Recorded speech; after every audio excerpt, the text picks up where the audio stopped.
नमस्कार दोस्तों, हम आज बात करेंगे वरिष्ठ अध्यापक भर्ती परीक्षा 2022 का टाइम टेबल आ चुका है। 2-4 दिन हो गए आए हुए और मैं काफ़ी इधर-उधर था, तो इसकी लास्ट 1 माह की रणनीति का वीडियो नहीं बना पाया। तो आज हम इस सत्र में बात करेंगे कि अब शेष बचा हुआ 1 माह किस तरह से एक प्रकार से हैंडल करें कि बेहतर परिणाम आपको मिल सके। ठीक है, जैसा कि आप देख रहे हो 21 दिसंबर से 27 दिसंबर 2022 के मध्य पेपर है। 3 ग्रुप बनाए गए, group A, group B, group C. ठीक है, और जो 3 ग्रुप हैं, पहला ग्रुप आपके जीके का पेपर सुबह है 9 से 11 2 घंटे, और शाम को 2 से 4:30 2.5 घंटे का सामाजिक का पेपर है। फिर ग्रुप बी में जीके का पेपर 22 तारीख को है, इसमें हिंदी, इंग्लिश, उर्दू है। और तीसरा जो ग्रुप है वो जीके का सी ग्रुप है 24 तारीख को। फिर नीचे आपके ये पेपर है सारे। ठीक है, ये ग्रुपिंग करने से एक फ़ायदा हो जाता है, स्केलिंग जैसी समस्या नहीं रहती, क्योंकि सभी का अपना अलग अलग ग्रुप हो जाता है। ठीक है, तो ये सबसे बढ़िया रहता है कि ग्रुप में ये ग्रुपिंग आरपीएससी कई समय से करती आ रही है। तो इस प्रकार से 3 ग्रुप बनाए हैं, तो पहला, दूसरा और तीसरा। 200 अंकों का फर्स्ट पेपर होता है और 300 अंकों का आपके सेकंड पेपर होता है। कुल मिला के 500 अंक होते हैं। ठीक है, 500 अंक होते हैं। और अगर प्रश्नों की बात करें तो 250 प्रश्न होंगे, 250 सवाल होंगे। ठीक है, और 250 सवाल हैं, 2 घंटे फर्स्ट पेपर के लिए और 2.5 घंटे आपके सेकंड पेपर के लिए। टाइमिंग बहुत है यहाँ पे। ठीक है, तो आज का जो ये सत्र है इसको हम 2 भागों में बांट रहे हैं। सबसे पहले हम ये बात करेंगे कि अब इस 1 महीने में अपनी दिनचर्या कैसी रखें, रिवीजन कैसे करें, प्रैक्टिस का क्या करें। तो क्या क्या किन किन मुद्दों पे हम बात करने वाले, मैं एक एक पॉइंट को आपको बताता हूँ। सबसे पहले कि इस अवधि में आपकी दिनचर्या क्या हो, और दूसरी बात, इस अवधि में आप अभ्यास का क्या करें। ठीक है, तीसरी बात कि रिवीजन का क्या करना है, आपको किस तरह से करना है, और चौथी बात कि इस समय आपको सामग्री किस प्रकार से हैंडल करनी है, और इसके अलावा समय का प्रबंधन कैसे करना है। तो ये सारी बातें हम इसमें अभी आज देखेंगे। और आज से ठीक 1 महीने बाद, अभी आज तारीख है 14 नवंबर, और 14 दिसंबर को आप मुझे याद करवा देना, मैं आऊँगा, तब मैं आपको बताऊँगा कि पेपर को सॉल्यूशन कैसे करना है, एग्ज़ाम हॉल में आपका व्यवहार कैसा होना चाहिए। उसके लिए मैं 14 दिसंबर को आपको बताऊँगा। उससे पहले आप 1 महीने की बातें जो है वो कर देता हूँ। तो पहले सत्र में इस बिंदुओं पे बात करेंगे, और दो ही सत्र में मिला के बात कर लेते हैं। सबसे पहले मैं आता हूँ दिनचर्या पे कि इस अवधि में आपका टाइम टेबल क्या रहना चाहिए। सबसे बड़ी बात, ये सबसे ज़्यादा ज़रूरी बात है, क्योंकि अगर जैसे मान लो कि आपकी 2 दिन पढ़ाई छूट जाती है, तो आप इतने अस्त व्यस्त हो जाते हैं, आप मेंटली इतने डिस्टर्ब हो जाते हैं कि वापस पटरी पे पढ़ाई नहीं आ पाती है। तो बेहतर ये होता है कि आपका दिनचर्या सबसे बढ़िया होनी चाहिए। तो दिनचर्या जब बढ़िया होती तभी व्यक्ति थोड़ा सकारात्मक रह पाता है। आप नोट करना, आप कहीं से 2 दिन चले जाओ कहीं पे, ठीक है, वापस तीसरे दिन आओगे ना तो आपको इतना बुरा फील होगा कि पता नहीं क्या कुछ खो गया है हमारा, और आप वापस उस रिदम में नहीं आ पाते हो। ठीक है, तो दिनचर्या जो है वो लास्ट 1 महीना बहुत ज़्यादा ज़रूरी होती है ठीक करनी। ठीक है, तो दिनचर्या को व्यवस्थित कैसे रखना है, तो सबसे पहली चीज़ ये है कि आपको आवागमन बंद कर देना चाहिए। आवागमन बंद कर दो, मतलब कहीं आना जाना नहीं अभी। क्यों? क्योंकि आप आना जाना करोगे तो इससे क्या होगा कि डिस्टर्बेंस होगा, और ऐसे समय में ये बहुत लास्ट का जो समय होता है ना, ये बहुत ही महत्वपूर्ण समय होता है। और ऐसे समय में अगर आप कहीं आओगे, जाओगे, सामाजिक उत्सव, सोशल वगैरह होंगे, तो आप मेंटली इतने डिस्टर्ब होंगे कि आप वापस गति आते-आते 2-3 दिन और लग जाते हैं, तो 5-6 दिन का सीधा डिस्टर्बेंस हो जाता है। ठीक है, और लास्ट का 1 महीना, अब एक-एक मिनट बड़ा महत्वपूर्ण होता है, तो आपका आवागमन बिल्कुल बंद हो जाना चाहिए। ठीक है, पहली बात।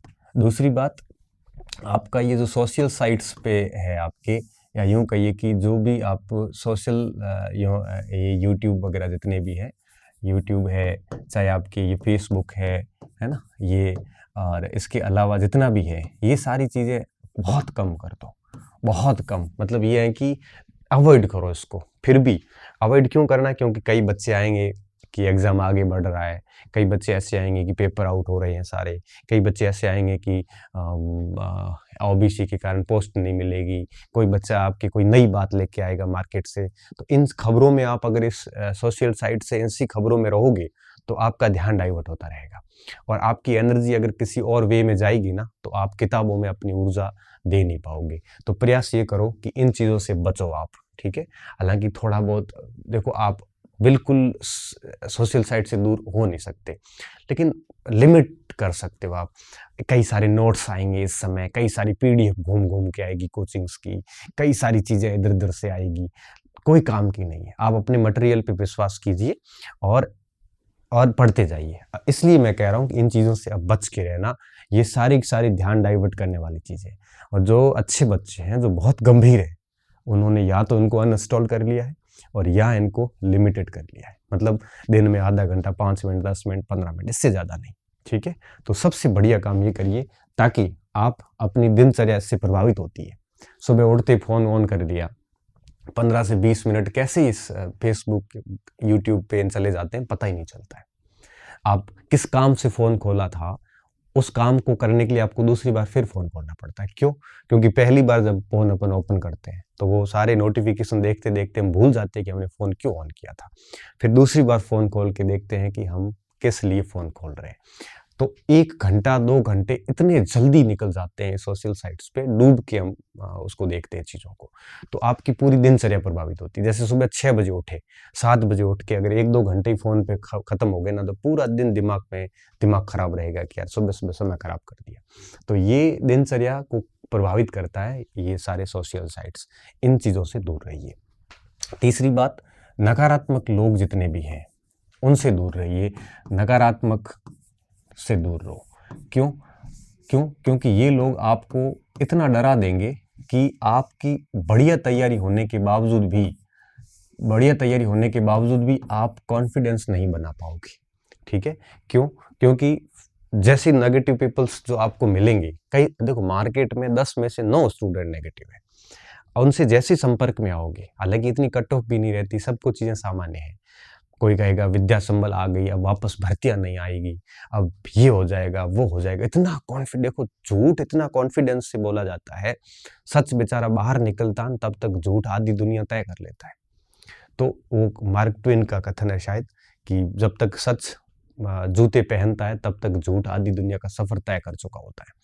तो इससे होता क्या, ये सारे लोग क्या करेंगे, ऐसे झूठी बातें करेंगे जिससे आप इतने परिपक्व नहीं होते हैं कि उन चीज़ों को पचा पाओ, डाइजेस्ट कर पाओ, नहीं हो पाते और आप अपने आप को प्रभावित करते हो। इसलिए कोशिश करो कि इन सारी चीज़ों से दूर अपने मटेरियल के पास में रहो, ठीक है। अच्छा, इसके अलावा आप जहाँ कहीं भी अध्ययन कर रहे हैं, अब आप जगह बदले नहीं, ठीक है। वो आवागमन में आ जाएगा। आप लाइब्रेरी में हैं तो लाइब्रेरी में रहें, जिसमें हैं उसी में रहें। आप कमरे में बैठे हैं तो वहीं रहें, आप घर बैठे हैं तो वहीं रहें। ऐसा नहीं है कि अब 1 महीना रहा है, मैं अभी जयपुर चला जाऊं या झुंझुनू चला जाऊं, मैं वहां चला जाऊं, ऐसा मत करो। अभी आप जहां हो वहीं रहिए, ठीक है। तो अभी आप ऐसे बदलाव करोगे तो डेफिनेटली दिक्कत आएगी। एक तो हो गया दिनचर्या का, क्योंकि दिनचर्या व्यवस्थित होगी तभी आप पॉजिटिव रहोगे, पहली बात। दूसरी बात, अभ्यास। अभी इस समय आपके पास अभ्यास के 2 विकल्प है। एक है टेस्ट सीरीज, ठीक है। टेस्ट सीरीज, देखो टेस्ट सीरीज जो है वो राजस्थान भर की जितनी भी टेस्ट सीरीज है मोस्टली सारी इररिलेवेंट है, मतलब अप्रासंगिक है। मतलब ये कि वो आरपीएससी के पैटर्न को फॉलो नहीं कर पाती, हम भी नहीं कर पाते, क्योंकि हम लोग 100 प्रश्न बनाते हैं तो 100 के 100 टफ बनाते हैं, ठीक है। आरपीएससी ऐसा नहीं बनाती। मैं हमेशा कहता हूँ कि सक्सेस पॉइंट की जो टेस्ट सीरीज चलती है उसमें कोई बच्चा अगर 50% नंबर लाता है तो परीक्षा में वो 70% लाएगा। क्यों? क्योंकि सारा का सारा पेपर ही टफ बनता है। मैं थोड़ी बनाता हूँ, सारी टीम बनाती है। तो मैं तो फिर भी कहता हूँ कि थोड़ा सरल बनाया करो, लेकिन मास्टर की प्रवृत्ति होती है, जब बनाने बैठता है तो वो वही बनाता जो उसको नहीं आता है। तो टेस्ट सीरीज अगर आप बहुत मजबूत है मेंटली, आपको टेस्ट सीरीज के स्कोर से कोई फर्क नहीं पड़ रहा है, तो फिर आप टेस्ट सीरीज देते रहिए, कोई दिक्कत नहीं है, ठीक है। लेकिन अगर आप टेस्ट सीरीज के स्कोर को देख के डर रहे हैं कि पता नहीं मेरा क्या हो जाएगा, आपका हौसला गिर रहा है, आपका मोटिवेशन डाउन हो रहा है, मोरल गिर रहा है, तो आप टेस्ट सीरीज कृपया करके ना दें, क्योंकि टेस्ट सीरीज का स्कोर मायने नहीं रखता। टेस्ट सीरीज सिर्फ इसलिए दी जाती है ताकि आप पढ़ते रहो, उसके अकॉर्डिंग नियमितता आपकी बनी रहे, कंटिन्यूटी बनी रहे, आपको पेपर अटेंड करने का तरीका आ जाए, आप ऑप्शन को फंसाने की टेक्निक्स आ जाए, टाइम का मैनेजमेंट हो सके, इसलिए ये सारी चीज़ें टेस्ट सीरीज वगैरह करवाई जाती है। तो आप उसको उस हिसाब से लें। इसके स्कोर में आपकी 50वीं रैंक लग रही है, 1000वीं रैंक लग रही, कोई मैटर नहीं करता। पहली रैंक टेस्ट सीरीज में आने वाले भी मैंने फेल होते देखे हैं और 650 रैंक वाले भी मैंने टॉप करते हुए देखे हैं। तो टेस्ट सीरीज डजंट मैटर नहीं करती, ठीक है। तो आप उस हिसाब से टेस्ट सीरीज दे रहे तो देते रहिए। तो एक तो अभ्यास का ये तरीका है, ये अपनाना चाहिए आपको। दूसरी बात है आपके पुराने पेपर, ठीक है, जो प्रीवियस ईयर्स के जो प्रश्न पत्र है वो बहुत बेस्ट है, वो देखने चाहिए आपको, ठीक है। ये तो 100% देखने हैं। और तीसरा, कई पुस्तकें आती हैं अभ्यास हेतु। अब कोई भी पुस्तक लाओ आप भली, उन सारी पुस्तकों का भी अभ्यास करें। देखो, अभ्यास बहुत ज़रूरी है। अब जैसे मान लो कि पूरे दिन में 5-7 घंटे आपने पढ़ाई कर ली, तो 5-7 घंटे पढ़ने के बाद में कम से कम आपको 5-10-15 मिनट का अभ्यास कर लेना चाहिए, क्योंकि अभ्यास करने से आपका एक तो कॉन्फिडेंस अच्छा होता है, क्योंकि सवाल आता है, आप कर पाते हो, तो आपको लगता है कि हाँ, पढ़ा हुआ फल तो दे रहा है, ठीक है। आपका कितना भी तनाव हो और 10 प्रश्न आपने एग्जैक्टली सीधे सीधे सही कर लिए, आपको अंदर से मन प्रफुल्लित हो जाता है, ठीक है ना। तो टेस्ट अभ्यास ज़रूर करना चाहिए, ये बहुत ज़्यादा ज़रूरी होता है। प्रैक्टिस जो है वो एक प्रकार से व्यक्ति को पारंगत बना देती है, ठीक है। तो केवल किताब पढ़ के आप उपन्यास की तरह किताब पढ़ोगे ना, तो उसका उतना फ़ायदा नहीं होगा जितना टॉपिक पढ़ने के बाद उसके 10 सवाल देखने से होता है। 10 सवाल देखेंगे ना, तो आपको पता चलेगा कि प्रश्न किस प्रकार का परीक्षक बनाता है। नहीं तो आप उन चीज़ों पे गौर नहीं करोगे, और प्रश्न देखने के बाद आप गौर करना शुरू करोगे, अच्छा यहाँ से ऐसा सवाल बन सकता है, ठीक है। इसलिए रूटीन में डाल दो उसको कि डेली 8-10 7-8 घंटे पढ़ रहे हो, तो एक आधा घंटा 1 घंटा आप पीछे प्रश्न देख लो। तो मैं तो कैसे करता था, मैं जब भी पढ़ता था तो उस समय टॉपिक के साथ साथ पीछे किताब के प्रश्न होते थे, उसी को सॉल्व कर लेता था, या कोई पुराना पेपर मिला, फ्री बैठा हूँ संडे को, तो उसको कर लेता था। तो ऐसे अभ्यास होता जरूर रहता था, ठीक है। अभ्यास बराबर कीजिए और आपके दिन का आधा घंटा 1 घंटा अभ्यास को डेली दीजिए, ठीक है। फिर बात आती रिवीजन की, और इसके बिना तो मैं कहूँगा कि कुछ भी पॉसिबल नहीं है।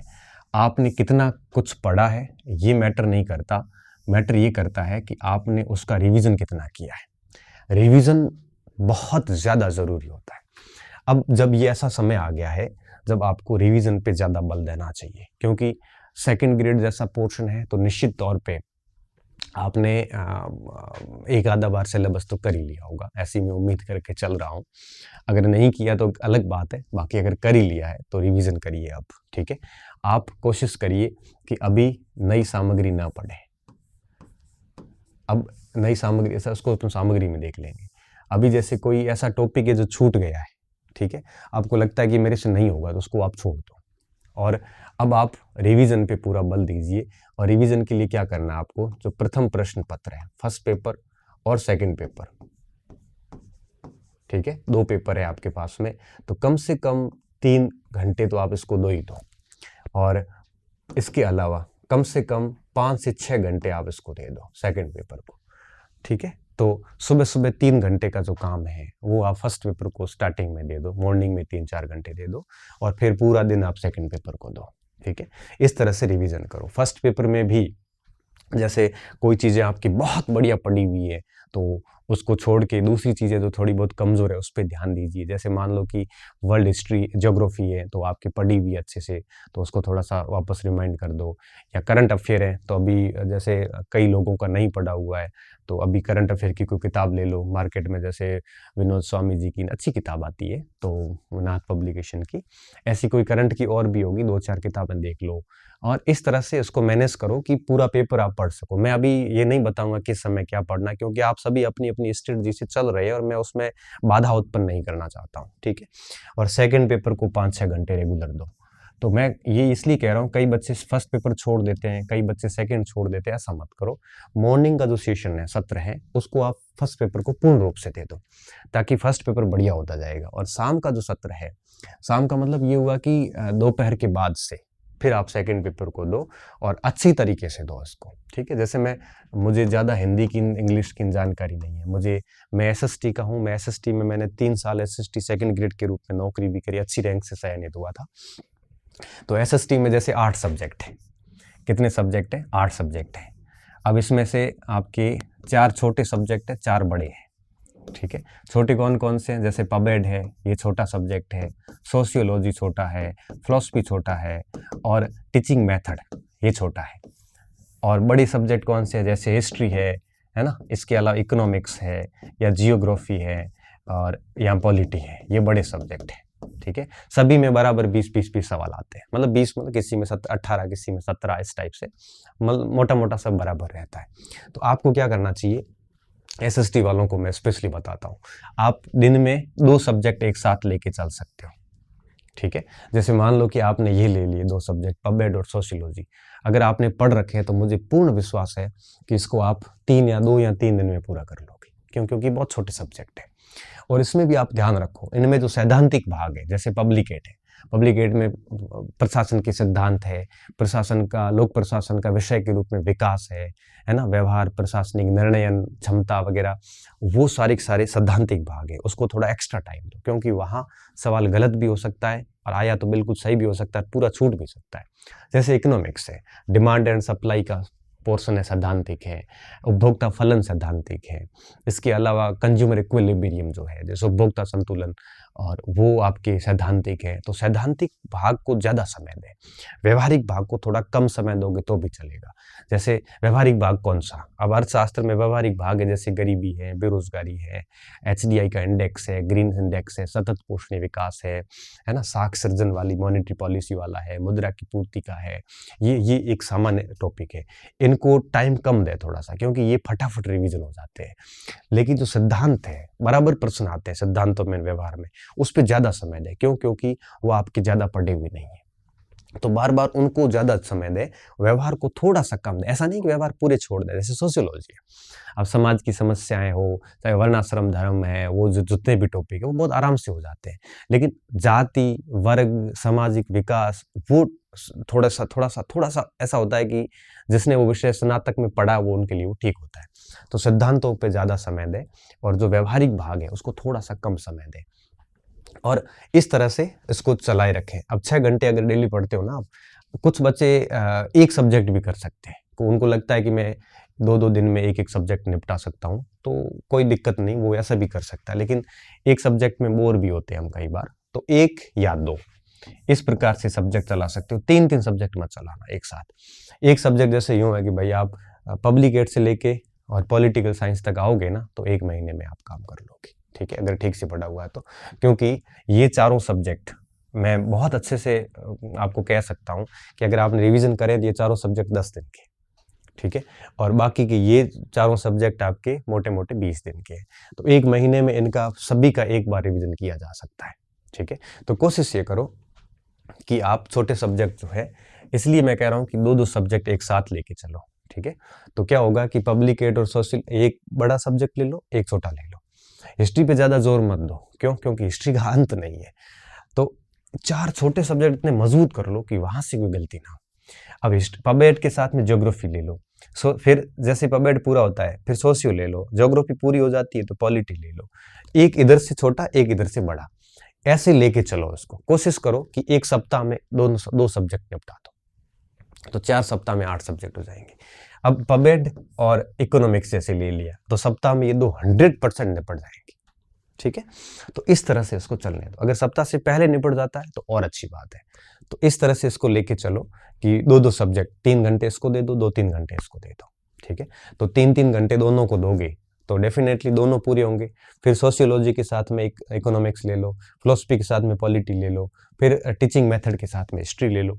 ऐसे करके आप साप्ताहिक 2-2 सब्जेक्ट निपटाने स्टार्ट करो, तो आप डेफिनेटली 4 सप्ताह में, मतलब 1 महीने में ये सारा कर लोगे, ठीक है। तो इस हिसाब से आज जैसे 14 तारीख है ना, तो अगली 14 तक आप ये 8 सब्जेक्ट एक बार पढ़ लोगे। फिर आपके पास दिन बचेंगे 7। उन 7 दिन में भी आप है वो एक बार कोशिश करो कि हर दिन एक सब्जेक्ट को कर लो, ठीक है, हर दिन एक सब्जेक्ट को, और कोई ऑप्शन नहीं रहता हमारे पास में। तो फटाफट फटाफट निकालोगे तो छोटे छोटे सब्जेक्ट तो एक दिन में 2-2 हो जाते हैं फिर तो, ठीक है। और 2-2 3-3 घंटे फर्स्ट पेपर को भी साथ में देते रहो। तो इस हिसाब से आप बैलेंस करिए अभी कि आप कम से कम 1 महीने में एक बार पूरा सब्जेक्ट और एक बार पूरा फर्स्ट पेपर कर लो। इससे ज़्यादा होता है तो और बढ़िया बात है। सामाजिक है, साइंस है, इन सब्जेक्ट्स में थोड़ा सा कॉन्फिडेंस आना मुश्किल होता है। क्यों? क्योंकि ये है इतने बड़े ना कि कॉन्फिडेंस कहाँ से आएगा। अब सामाजिक में 9 सब्जेक्ट है, कॉन्फिडेंस कहाँ से लाए, ठीक है, सॉरी 8, तो कॉन्फिडेंस नहीं आएगा, इसलिए इनकी मेरिट्स भी बहुत कम रहती है। और इन पेपर्स के आउट होने की भी रहती नहीं, क्योंकि आउट हो भी जाए ना तो भी ये सॉल्यूशन नहीं हो पाते। यहाँ पे 8 स्पेशलिस्ट चाहिए, तब जाके पेपर सॉल्यूशन होते हैं। तो इसको इस तरह से आप रिवीजन करते रहे, ये सबसे बढ़िया है, ठीक है। फिर मैं आता हूँ आपके सामग्री पे। सामग्री, देखो सामग्री की अगर मैं बात करूँ तो अब आपको नया कुछ भी नहीं लाना, ठीक है। अगर आपके पास में कोचिंग नोट्स ही पढ़ रहे हैं तो मेहरबानी करके उसी को पढ़ते रहें। अगर आप बुक्स पढ़ रहे हैं तो बुक्स ही पढ़ें। देखो दोनों साथ ना लें, जिस पे विश्वास किया है उसी पे चलते रहें। मैं आपको कह देता हूँ, आप कहीं से भी पढ़ो 80-90% सवाल हर जगह से आते हैं, ठीक है। तो कई बच्चे कहेंगे सर मैंने आपके इकोनॉमिक्स, ज्योग्राफी, हिस्ट्री के नोट्स पढ़ने, मुझे और कुछ पढ़ने की आवश्यकता नहीं है। कुछ भी पढ़ने की आवश्यकता नहीं है, उतना ही पढ़ ले। किताबें पढ़ के भी आप क्या कर लोगे, ठीक है। तो जो कुछ आप पढ़ रहे हैं उसी पे विश्वास करें। अभी कोई नई सामग्री आपको नहीं लानी, मैं बार बार कह रहा हूँ। क्यों? क्योंकि नई सामग्री तभी परिणाम दे पाती है जब उसको हम 3 से 4 बार पढ़ते हो। इतना हमारे पास अब समय नहीं है कि हम 3 से 4 बार पढ़ें, ठीक है। अब 500 में से आपका 370 60-70 की बढ़िया तैयारी हो जाए, सॉरी 460-70 की बढ़िया तैयारी हो जानी चाहिए। 15-20 का छूट भी जाता है ना तो कोई फर्क नहीं पड़ता, क्योंकि आप सेकंड ग्रेड की सामाजिक की कट ऑफ देखते हो ना तो बहुत कम ही रहती है, वैसे ज़्यादा कट ऑफ नहीं जाती, ठीक है। ये चीज़ें हो जाती है सामग्री की। और सोशल मीडिया की सामग्री से दूर रहें, ठीक है। बस आपके पास में जो कॉपी है, जो किताब आपने पढ़ी है, बस उसी किताब को घुमा घुमा के वापस पढ़े। मैं तो इतना ही कहूँगा आपको। और मार्केट में कोई अभ्यास की किताब आई है तो उसको आप नहीं ला सकते हो और अभ्यास कर सकते हो। अब बात आती है समय प्रबंधन की, कि टाइम को मैनेज कैसे करना। मैंने वो आपके रिवीजन में साथ में बता दिया कि आपको दोनों पेपर को साथ में लेके चलना है। 3 से 4 घंटे फर्स्ट पेपर को दे दो और 6 घंटे, लगभग 5-6 घंटे आप है वो सेकंड पेपर को दे दो, ठीक है। इससे क्या होगा कि दोनों पेपर आपके साथ में चलते रहेंगे। अब आप कहोगे सर मैं हाउसवाइफ हूँ, गृहिणी हूँ या नौकरी में हूँ, मुझे टाइम नहीं मिलता। तो देखो कंपटीशन निर्दयी है, मैं कई बार कहता हूँ। एक्स से एक्सक्यूज चलते नहीं है, नहीं देता है तो हम उसमें कोई कुछ नहीं कर सकता। आपको अपना टाइम मिलता नहीं है, टाइम आपको निकालना पड़ेगा। ना मैं कुछ कर सकता हूँ इसमें, ना आपकी कोई और कुछ कर सकता है, आपको ही एडजस्ट करना है, ठीक है। कंपटीशन निर्दयी है, ओएमआर सीट जैसी जाएगी उतने ही मार्क्स आएंगे आपकी, ठीक है। तो इस तरह से चीज़ें करते जाइए बढ़िया तरीके से और अच्छे मूड के साथ में। एक और बात बताऊं, परीक्षा का दिन जब आता है तब तक डर रहता है, तब तक आपको भय रहता है, तब तक कॉन्फिडेंस लो ही रहता है। बस एग्जाम हॉल में बैठोगे ना तब जाके कॉन्फिडेंस बूस्ट होगा, क्योंकि प्रश्न पढ़े हुए आएंगे, तब मजा आएगा कि हाँ मैंने जो मेहनत की थी वो डेफिनेटली काम आ रही है, ठीक है। तो अब लास्ट आखिरी 1 महीना कुछ इस तरह से आपका गुजरना चाहिए, थोड़ा कम सोशल हो जाना और अपने मटेरियल पे विश्वास करके बारंबार उसको पढ़ना। अगर आप रिवीजन नहीं करोगे, जितना आपने अपनी तैयारी में पिछले 2, 4, 3, 5, 6 महीनों में जो भी पढ़ा है, कम से कम उसका एक बार रिवीजन पूरा कर लेना, ठीक है। तब जाके आपके चीज़ें ठीक हो जाएगी। बस इतना ही कहूँगा कि सिलेक्शन परिणाम के बारे में ना सोच के बस इतना सोचिए कि आपको अपनी एग्जाम तक अपना 100% देना है और अपने प्रयासों में कहीं कमी नहीं रखनी है। परिणाम आप नियति पे छोड़ दो, जो होगा वो होके रहेगा। आपको अपने प्रयासों में कहीं कमी नहीं रखनी चाहिए ताकि बाद में पश्चाताप ना हो। बहुत बहुत धन्यवाद विद्यार्थियों, अच्छे रहिए, मस्त रहिए और भरपूर तरीके से मेहनत करते रहिए। ये गोल्डन अपॉर्चुनिटी आपके पास में, और इसके ठीक बाद में वापस आपके संस्कृत विभाग का सेकंड ग्रेड भी है, तो सेम ही सिलेबस है, तो उसमें भी आपके लिए अच्छी अपॉर्चुनिटी है। इसके बाद अध्यापक का पेपर भी है, उसमें भी आपके लिए बहुत बड़ी अपॉर्चुनिटी है। तो मेरी शुभकामनाएं आपके साथ है। 14 दिसंबर को मैं वापस मिलूंगा। जब आपको मैं ये बताऊंगा कि पेपर को अटेंड कैसे करना है, उस समय तक आप मुझे बताना कि सर हमने हमारा कोर्स आपने जैसा बताया था 14 नवंबर को उस हिसाब से पूरा एक बार कर लिया है। ये बात मुझे बहुत अच्छी लगेगी। पुनः धन्यवाद। मस्त रहिए, हंसते रहिए, पढ़ते रहिए और नकारात्मक लोगों से दूर रह के अपने मटेरियल पे विश्वास करते हुए आगे बढ़िए। धन्यवाद।